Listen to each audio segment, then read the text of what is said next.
Ayan mga kasamang hunters, nakadali tayo ng kandado, lock. Sinaunang padlock ito. Yung lock kasi na yan mga kasamang hunters ay nagpapatunay na ilalagay yan malapit sa bolt. Yan, sa concrete bolt. Kaya yan, naglagay na sila ng kandado.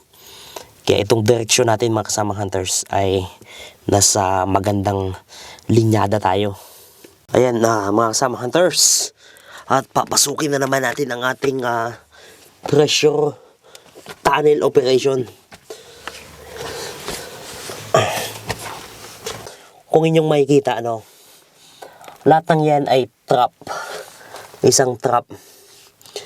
Kaya yan, nakatumpok dito sa taas. Dito lupa yan. Lupa dito sa may mula dito.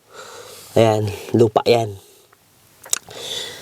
Pagdating dito, yan, mapansin nyo sa taas, nung linis natin, bumungad sa atin ng mga stone trap, mga boulder, na once na ginalaw mo, pansin nyo po mga kasamang hunters. Yan, kitang-kita nyo naman, yung pagkakasalansan, konting galaw mo lang babagsak. Kaya dito sa area na ito, halos 34 feet na ito mga kasamang hunters mula sa labas. At nahukay na natin ng buhangin. Kung inyong mapansin ng mga nakarang video natin, puro buhangin itong area na itong graba. Ang kagandahan niya yun, nalinis natin at bumungad naman sa atin ito. Itong bato na ito mga kasamang hunters. Kung inyong mapansin ng bato, papasok doon sa loob. Tapos hugis siya, hexagon. Yan, 6 na side. Yan, kitang-kita nyo yung batong ito mga kasamang hunters. At ito ay patunay na pointer, papasok pa dun sa loob. Kaya yun ang target natin ngayon mga kasamang hunters, na point papunta dun sa loob. Pero bago doon, iniingatan natin na huwag magalaw itong nasa taas na ito. Ayan, kitang-kita nyo po mga kasamang hunters.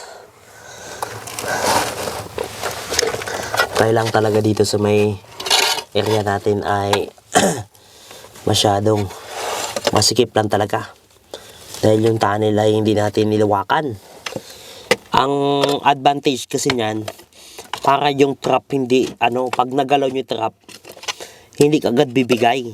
Yan ang advantage. Ang disadvantage naman yan, mahirap kumilos, manipis yung hangin. Yan, binabawasan ng ating kasamang hunters yan. Bumabagsak na yung trap. Ingatan mo lang dahil malalaking bato yan. Yan. Nahuhukay natin na tabas ng bato. Yan, kitang-kita nyo po mga kasamang hunters. Patunay na malapit na tayo sa target natin. Tinabas ito ng mga Hapon. Tapos inilagay doon. Tapos, yan ay magsisilbi at mag-guide na malapit na tayo sa object. May mga ilang gamit pa na natitira. Sa tansya natin mga kasamang hunters ay kaunting tiis pa. Mahihits natin ang target. Huwag lang talaga tayo abutin ng hindi maganda.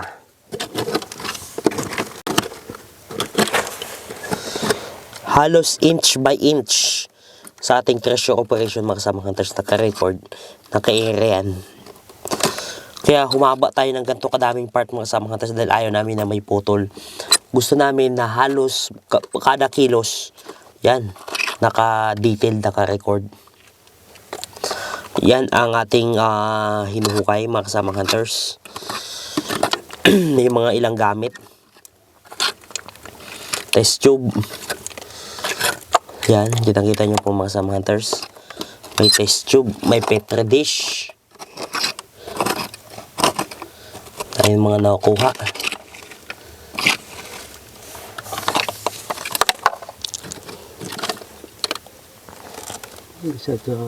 May bisagra pa uli.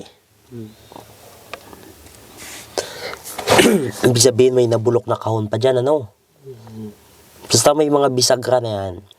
Yan kasi ay kahon noon na nabulok. Sige, ilawan natin dito. Ayan o. Yan, kita nyo yung mga kasama hunters o. Ano yan, bisagra talaga yan. Ayan o. Sa kahon yan eh. Ang bisagra na ito, yung pinaglagyan niyan ay wooden box. Kaso sa katagalan ng panahon, nabulok na. Yan o. Talaga napakakatibay ng mga bisagran lang ginagamit no. Halos ilang taon kasi nakalibing dito. Halos 80 years. Bulok talaga yung kahoy. Doon nakuha sa dulo mga kasamang hunters. Bukod sa petri dish, test tube. Yan. Ano uli ng box. Parte ng kahon na nabulok na. May bisagra.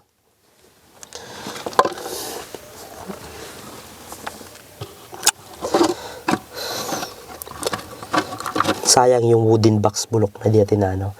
Pero yung ibang mga metal box na nakuha natin, buo pa. Yung iba nga lang ay kagaya niyang mga wooden, bulok na talaga. Yan tayo mga kasama hunters yan. May another set na naman ng petri dish na nakatumpok doon sa dulo. Yan, kitang-kita nyo po mga kasama hunters.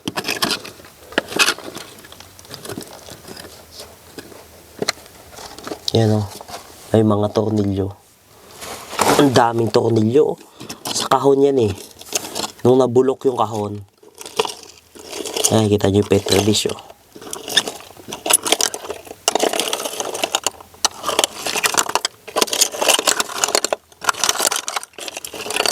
Daming petri dish. Ang ating iniwasan dito mga kasama hunters, yung mga stone trap na nasa taas. Yan. Kitang-kita nyo po mga kasama hunters. Napakalaking stone trap yan. Kapag bumagsak yan, sigurado mayayari yung ating team. Yan o. Napakalaking bato yan.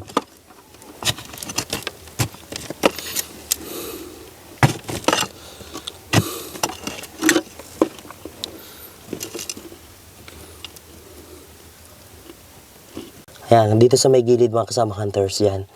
Isang bakal tayo dito na, yan, nakahang siya. Ano yan? Kandado. Kandado. Nakadali tayo mga kasama hunters ng isang kadena. Hulok na. Kandado. Kandado, no? Ilaw. Na may kadena. Wala na. Walang kadena. Pero yan yung lagay niya ng kadena, no? Ayan, kitang-kita nyo po mga kasama hunters. So, ano kay laman yan sa loob? Kandado. Ayan mga kasama hunters, nakadali tayo ng kandado, lock. Sinaunang padlock ito. Saan natin nakuha? Doon sa may gilid dyan, nakalagay niya sa gilid. Itong titingnan nyo po mga kasama hunters yan. Yan, may ano siya, nakalock. Yung pagkakaipit niya doon, nakasanda lang siya doon sa may lupa doon. So may ilalim ng stone trap na yan. Tama no? Kasi ilalim ng stone trap. Itong lock na to, nasa code to mga kasama hunters. May nasa code yan. At ang meaning niyan ay napakaganda. Ibig sabihin mga kasama hunters, malapit na tayo sa object. Sa ating target. Yang lock kasi na yan mga kasama hunters ay nagpapatunay na ilalagay yan malapit sa bolt. Yan, sa concrete bolt. Kaya, yan, naglagay na sila ng kandado. Kaya itong direksyon natin mga kasama hunters ay nasa magandang linyada tayo. Kaya konting tiis lang, tiyaga lang talaga mga kasama hunters.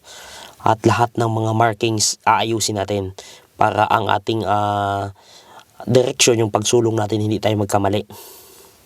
Magandang sign ito.